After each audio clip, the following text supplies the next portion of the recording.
In the case where child abuse is fatal, obviously it's not good for the child, but it's actually a benefit to society because there aren't needed for government services and whatnot over the whole course of that child's life. Through the chair, can you say that again? Did you say a benefit for society? Talking dollars. Now you've got a $1.5 million price tag here for victims of fatal child abuse.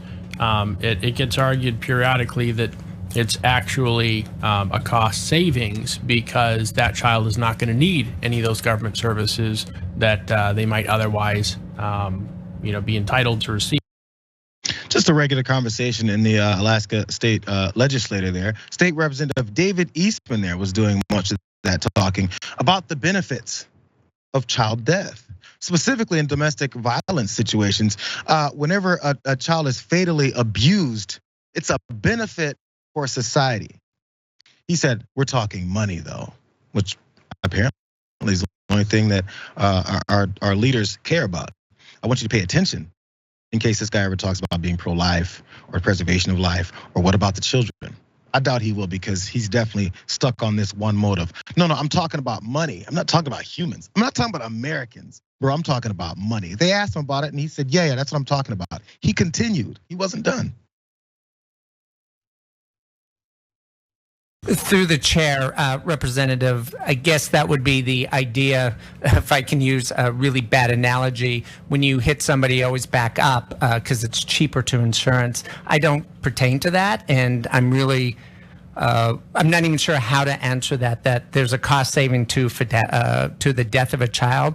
The impact that has on a family and us as a society when a child is lost, especially to child abuse and neglect, is unmeasurable. And it's hugely tragic. And follow up. And the way that you're calculating this 1.5 million, and when I say you, I mean the people who did calculate it, does that 1.5 million get higher or lower depending upon the age at which the child is killed?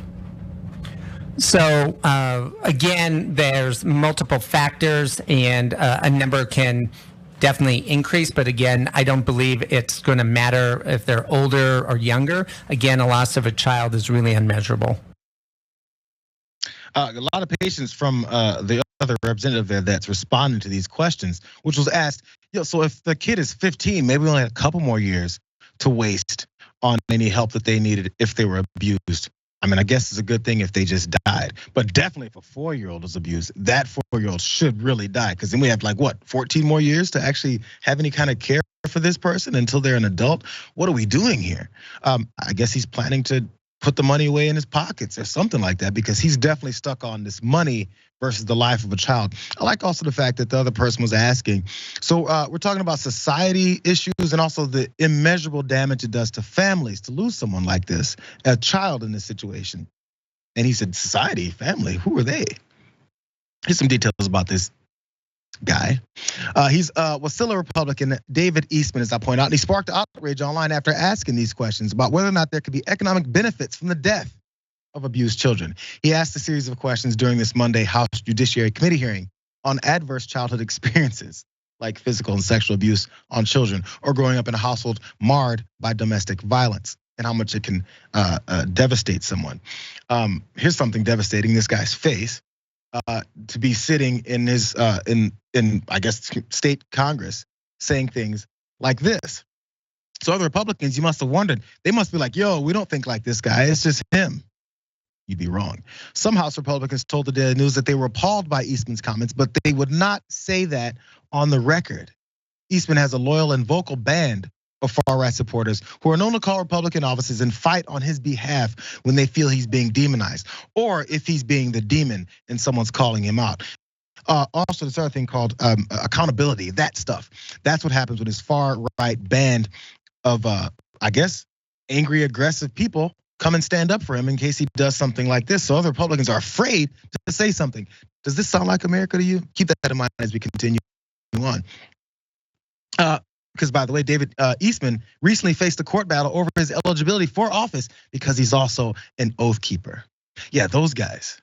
They're talking about arming themselves and supremacy and all this other stuff that we've seen throughout our history that they like to say didn't really happen. He's a proud member of this so much that Stuart Rhodes helped him out by testifying at his trial. Check that out, because he was testifying in defense of him at a disloyalty trial.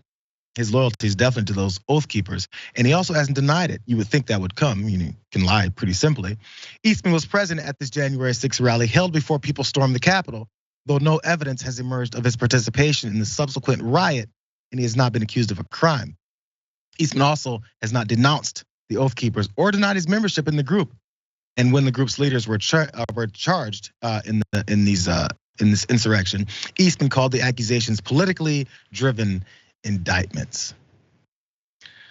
We talked before about Marjorie Taylor Greene, Mayor Robinson, and the ridiculous things that she's saying and how much it gets accepted, even including by Kevin McCarthy. But this is a whole different level. I mean, this is the state level, and other Republicans around apparently are too afraid to say something about this terrorist. Yeah, where's the leadership in being afraid that someone's gonna knock on your door because they support someone who says things as horrible as this? First of all, let's imagine that.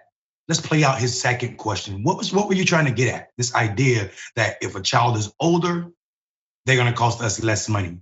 First of all, the implication is what he's really saying is poor children deserve to die if they are abused, because rich kids won't be getting government services. So he's talking about what poor kids are. He's talking about who's expendable in his world. In his America, he's talking about poor and probably indigenous people in Alaska, because we know from some of his other comments how he feel about those people. So I think this is a pattern of disgusting so-called leadership on the part of Republicans who allow this man to sit in this very important conversation and disrupt it in this manner. The chair, this guy's not a part of this committee. The chair shouldn't have had him there sitting there just because he showed up as a member of the legislature. He's not a part of the committee. And it's absolutely disgusting that he asked this question and then the audacity to follow up. We're talking about money or lives. And honestly, Jay, we could joke about it, but America chooses more what he believes than what people that care about humans believe. And we see this with our medical system when we allow companies to exploit poor people